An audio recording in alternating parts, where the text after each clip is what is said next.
Recién hablábamos de la paridad y se me ocurre pensar que, bueno, que la educación tiene mucho que ver en eso. Y, y quiero preguntarte qué procesos educativos ves que han ido cambiando para que esa paridad, bueno, se pueda empezar a vislumbrar, ¿no? Si ves que hay procesos en los que estamos bien, si ves que hay otros que haya que cambiar. Pensar en el futuro, sin duda que es un futuro incierto, que ya antes lo era. Entonces, también, y perdóname que ponga en juego este término de la normalidad, ¿no? Porque en realidad no sabemos cuál era la normalidad anterior y si la normalidad anterior era la que queríamos que fuera. Y si va a existir en tiempos de incertidumbre una normalidad posible, o si esta vertiginosidad de cambios y de adaptaciones vamos a tener que irla trabajando entre todos para poder construir algo que sea mejor. Más en colectivo, más solidariamente, que eso de alguna manera tiene que ser como aquel sueño, ¿no? Hacia dónde queremos ir. En lo educativo respecto a la igualdad de géneros se viene trabajando ya desde hace tiempo. Es un tema de ir acompañando los procesos sociales, de tomar conciencia de lo que está sucediendo en la sociedad, es decir, de estas desigualdades, para poder corregirlas. Y sin duda que es en la niñez, en la juventud, donde esto es más factible de que se logren cambios. Si uno aprendió a vivir de determinada manera, es difícil que se den esos cambios. Voy a poner un ejemplo bien simple. Las mujeres, hasta mi madre, e inclusive un poco más, cuando se casaban, inmediatamente tomaban el nombre del esposo. Y a diferencia de lo que pasa en los países sajones, en donde directamente lo pierden a su apellido y después tienen que hacer una serie de cuestiones cuando se separan, porque claro, acá y en otros países de origen latino fundamentalmente, el nombre era de tanto. Y eso ya marcaba, porque marcaba... En términos de posesión, ¿no? Marcaba, exacto. Entonces, ¿cuánto tiempo llevó que las mujeres se dieran cuenta y que la sociedad aceptara que las mujeres no utilizaran el apellido del esposo? Hoy no nos presentamos con el apellido de nuestros esposos. No. Sin embargo, no estoy hablando de hace tanto tiempo. No. Y son cambios que se procesan en una sociedad. Todavía hay países en donde esto no se da y donde las mujeres atraviesan un proceso muy doloroso y crítico cuando se separan, se divorcian, etc. Entonces, la educación tiene mucho que ver en poder ir visualizando y también estableciendo nuevas formas. Uno de los programas que a mí me parece que son fundamentales es el de violencia en noviazgo, que se trabajó a nivel de educación media, porque eso permite que los adolescentes visualicen aquellas cosas que están bien y aquellas cosas que no están bien. Digamos, ¿qué es lo que tengo que aceptar del otro o de qué manera me tengo que relacionar o permito que el otro invada mi privacidad? Entonces, esto ha servido para que muchos jóvenes hayan tomado conciencia y en muchos casos acuden a los profesores, a los adscriptos, a quienes trabajan en la educación como forma de, un recurso para que alguien los pueda ayudar. Obviamente que hay protocolos y que hay gente especializada para tratar situaciones de violencia. Pero también, por ejemplo, aquellas canciones que antes enseñaban en la escuela, el arroz con leche, no me quiero casar, que generaban un estereotipo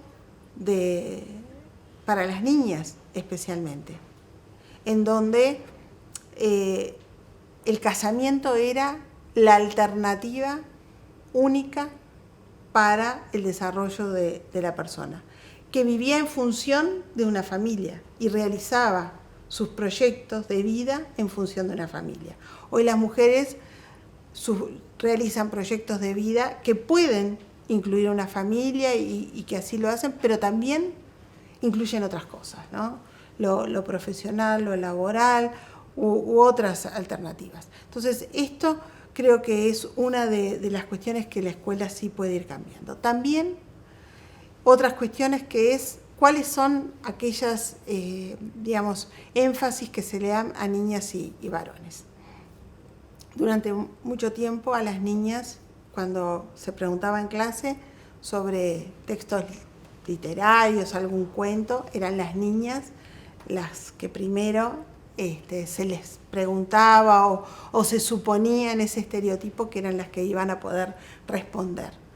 Mientras que en los varones era todo lo que tenía que ver con ciencias o matemáticas, etc.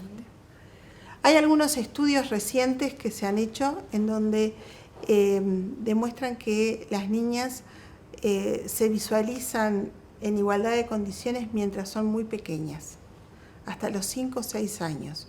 Visualizan que las niñas pueden ser inteligentes también y que tienen características que pueden, después, a medida que va pasando el tiempo, empiezan a no visualizarse así. Y esto es muy interesante porque también implica que si no hay una visualización por parte de las propias niñas de quiénes son los más inteligentes, y no porque la inteligencia lo sea todo, sino porque en esta sociedad la inteligencia tiene un valor muy especial. ¿Pero esto es producto de la inserción escolar o de los valores que se transmiten en la casa y que, bueno, ellos a partir de los 5 o 6 años ya como que empiezan a delinear la personalidad? No necesariamente de la casa, porque justamente es una edad en donde empiezan a insertarse en otros mundos, ¿no? Entonces ahí hay una penetración que tiene que ver con el resto de la sociedad. No quiere decir que la casa no reproduzca valores que están en la sociedad. Digo que hay otros elementos que hacen que esto sea así. Entonces, creo que ahí hay que también trabajar en toda la sociedad. Y bueno, sí, la escuela es un lugar privilegiado para hacer esto. ¿Qué aprendizaje crees que nos va a dejar el COVID-19 en Uruguay, ¿no? O sea, ¿qué crees que nos va a dejar? Bueno, ojalá seamos buenos alumnos y aprendamos. Porque el hecho de que exista una crisis no significa que siempre exista un aprendizaje. Por eso creo que es tan importante estas reflexiones que tú estás provocando a partir de esta conversación, porque todos tenemos que pensar, ¿qué aprendimos? Cada uno tendrá un aprendizaje distinto. Cada uno, de alguna manera, el COVID le habrá movido el piso como para generar ese salto en el aprendizaje. Pero el riesgo está en que como sociedad queramos restablecer una normalidad que no es la normalidad que nos lleva a un mejor desarrollo para la humanidad. Entonces, por eso hablo de restaurar.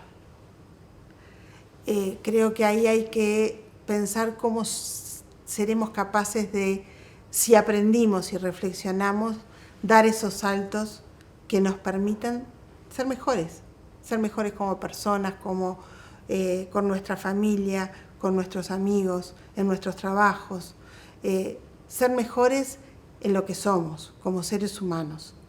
Y creo que ahí en mucho está esta idea de los sueños, ¿no?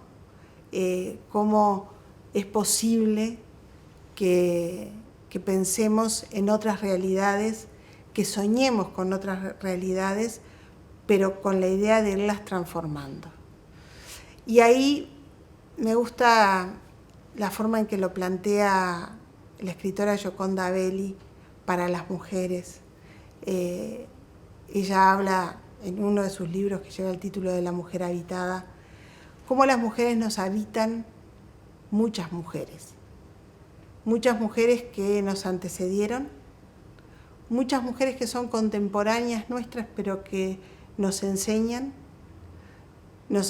con el ejemplo o nos enseñan lo que no queremos. Y entonces, en esto de ser mujeres habitadas, ¿cómo logramos aprender de aquellas que nos enseñaron para ser mejores y para que nosotros podamos habitar a otras? Gracias, Laura. Un gusto charlar contigo. Bueno, la verdad que para mí también ha sido un gusto.